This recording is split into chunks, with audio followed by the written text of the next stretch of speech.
Assalamualaikum warahmatullahi wabarakatuh. Jumpa lagi dengan saya, dosen pengampu mata kuliah Sejarah dan Islam. Adapun judul kita hari ini yaitu perkembangan pendidikan Indonesia setelah tahun 1965. Pendidikan di masa Orde Baru. Orde Baru berlangsung dari tahun 1968 hingga 1998 dan dapat dikatakan sebagai era pembangunan nasional. Dalam bidang pembangunan pendidikan, khususnya pendidikan dasar, terjadi suatu loncatan yang sangat signifikan dengan adanya instruksi presiden atau impres pendidikan dasar. Namun, yang disayangkan adalah mengaplikasikan impres ini hanya berlangsung dari segi kuantitas tanpa diimbangi dan perkembangan kualitas. Yang terpentingnya pada masa ini adalah menciptakan lulusan terdidik sebanyak-banyaknya tanpa memperhatikan kualitas pengajaran dan hasil didikan.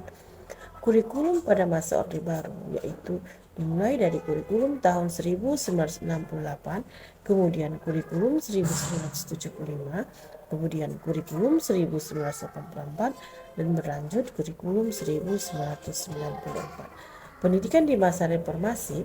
Era reformasi telah memberikan ruang yang cukup besar bagi perumusan kebijakan-kebijakan pendidikan yang baru yang bersifat reformatif dan revolusioner. Bentuk kurikulum menjadi berbasis kompetensi, begitu pula bentuk pelaksanaan pendidikan perubahan dari Orde Baru. Pendidikan di era reformasi 1999 mengubah wajah sistem pendidikan Indonesia melalui Undang-Undang Nomor 22 Tahun 1999. Dengan ini, pendidikan menjadi sektor pembangunan yang disentralisasikan. Pemerintah memperkenalkan model manajemen berbasis sekolah. Pendidikan di masa reformasi juga belum sepenuhnya dikatakan berhasil karena pemerintah belum memberikan kebebasan sepenuhnya untuk mendesain pendidikan sesuai dengan kebutuhan dan kepentingan lokal. Misalnya, penentuan kelulusan siswa masih diatur dan ditentukan oleh pemerintah.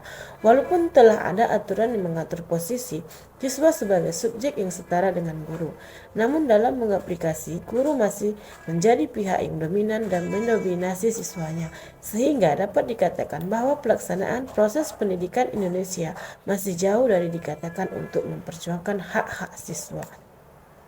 Kurikulum pada masa reformasi yang itu kurikulum berbasis kompetensi. Lahirnya kurikulum KBK pada tahun 2004 meliputi kegiatan belajar mengajar atau KBM, penilaian berbasis kelas, dan pengolahan kurikulum berbasis sekolah. Artinya, dalam hubungannya dengan KBM, proses belajar mengajar tidak hanya berlangsung di lingkungan sekolah, tetapi juga di lingkungan keluarga dan masyarakat. Yang kedua, kurikulum tingkat satuan pendidikan atau disebut juga dengan KTSP pada tahun 2002.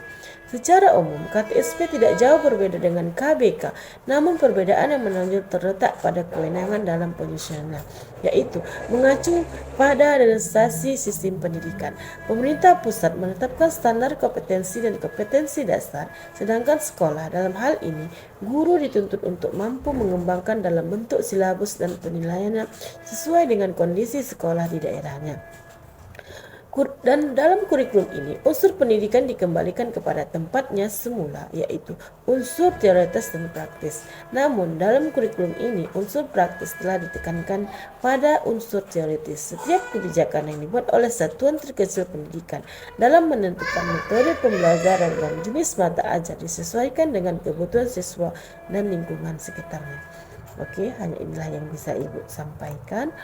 Wassalamualaikum warahmatullahi wabarakatuh. Sampai jumpa di season berikutnya. See you next time.